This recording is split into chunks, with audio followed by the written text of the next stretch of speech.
edukacija o zaštiti okoliša je jedna jako važna tema. To se tiče svih u nas. Okoliš i zaštita okoliša ne poznaje podjele.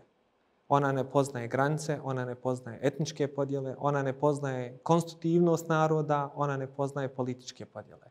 Zbog toga mi svi moramo zajednički djelovati da radimo na putu ka boljim za našu državu. Jer ujedno mi time pomažemo ne samo Bosni i Hercegovini, nego pomažemo i onome gdje želimo biti. Želimo biti u Europskoj uniji. Europska unija je lider u tim procesima, a mi želimo da budemo dio toga. Obavezali smo se da ćemo raditi na izmjenama toga i sada je na nama da radimo te izmjene. Te izmjene mogu krenuti iz domaćinstva i to je najbolji put. Ne možemo uvijek računati samo da dođe od strane države, međutim mi možemo krenuti iz svoje kuće, da smanjimo potrošnju vode, da malo bolje se odnosimo prema otpadu koji stvaramo i prema svemu onome što utiče na naš okoliš.